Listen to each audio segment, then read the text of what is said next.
Hello friends, kitchen class 9 में आपका स्वागत है। आज हम बनाएंगे मूंगफली आलू के कटलेट, जो कि खाने में बहुत ही टेस्टी लगते हैं। हम इसे व्रत के लिए बना रहे हैं। आप चाहे तो इसे स्नैक्स के लिए भी बना सकते हैं फ्रेंड्स। तो चलिए बनाना शुरू करते हैं। तो हमने सबसे पहले 2-3 आलू ले लिया है, उबाल के छील करके अच्छे से मैश कर लिया है। और ये हमने मूँगफली को भून के ऐसे दरदरा उसको पीस लिया है। ऐसे में दरदरा पीस लेना है। और ये हमने 2 मिर्च काटी है। ये हमने थोड़ा सा सेंधा नमक लिया है। और हम जीरा और मिर्च को अच्छे से भून के उसे भी क्रश कर लेंगे। बड़ी मिर्च और जीरा को भून के अच्छे से कूट लिया है। तो चलिए बनाते हैं। तो हमें ले लेना है एक थाली में हम डालेंगे आलू, जो हमने आलू मैश करके रखा है। अब डाल देंगे इसके अंदर हम मूंगफली, ये जो हमने मूंगफली पीस करके रखी है। ये हमने 1 कप के करीब डाला है, और जो ज़्यादा है उसको निकाल दिया है। और डाल देंगे सेंधा नमक, ये 2 मिर्च, और ये काली मिर्च और जीरा जो हमने पीस के रखा है, इसको थोड़ा ही डालेंगे, नहीं तो ज़्यादा तीखा हो जाएगा। तो अगर आपको तीखा ज़्यादा बनाना हो तो आप ज़्यादा डाल दीजिए। अब इन सभी चीज़ों को एक में मैश कर लेंगे। तो ये हमने एक डो बना लिया है। अब इसे हम कटलेट तैयार करेंगे। आपको हम बहुत ही कम सामान में और बहुत ही अच्छे तरीके से बता रहे हैं। इस तरह से एक पोर्शन ले लेंगे आलू का, और इस तरह से हम कटलेट का आकार उसे दे देंगे। आप कोई भी आकार में इसे बना सकते हैं। तो इस तरीके से हमें सब कटलेट तैयार कर लेना है।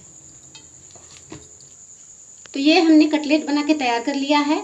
अब इसको हमें, या तो आप स्नैक्स के लिए बना रहे हैं तो आप इसे बेसन या आप कॉर्नफ्लोर में भी डिप कर सकते हैं। यहाँ हमने साबूदाना लिया है। तो ये हमने साबूदाने को पीस लिया है, थोड़ा हमने दरदरा पीसा है। आप चाहे तो बहुत पतला भी इसे बना सकते हैं पेस्ट। तो इस तरीके से हम पेस्ट बनाएंगे। तो यहाँ हम रखेंगे एक तावा पे हमने तेल डाल दिया है हल्का सा। हमें शैलो फ्राई करना है, हम पूरी तरह से इसको फ्राई नहीं करेंगे। यहाँ हम शैलो फ्राई करेंगे। तावे पे हमने तेल डाल दिया, तेल हमारा गर्म हो गया है। अब ये साबूदाने में इसको हम डिप करेंगे। तो इस तरीके से लेंगे हम, और इस तरह से इसमें डिप करेंगे साबूदाने में, और हम सब तावे पे रखते जाएंगे।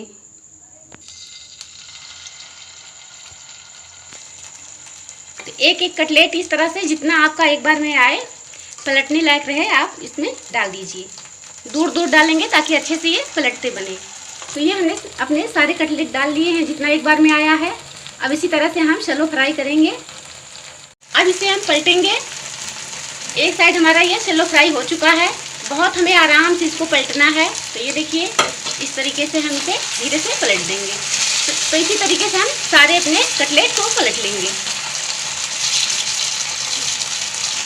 तो ये मैंने सारे कटलेट को पलट दिया है।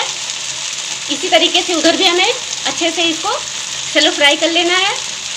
तो ये हमारे कटलेट बनकर तैयार हो चुके हैं। अब हम सारे कटलेट को निकाल लेंगे। गैस की फ्लेम को ऑफ करेंगे। और ये हमारे सारे कटलेट हम निकाल लेंगे एक प्लेट में। ये बहुत ही कुरकुरे और बहुत ही टेस्टी हुए हैं। ये हमारे आलू और मूंगफली के बढ़िया से कटलेट बनकर बिल्कुल तैयार हैं। तो आप जब भी चाहे इसे व्रत में या वैसे फास्ट में भी बना के खा सकते हैं। अगर ये रेसिपी हमारी आपको पसंद आए तो कमेंट कीजिए, लाइक कीजिए, सब्सक्राइब कीजिए।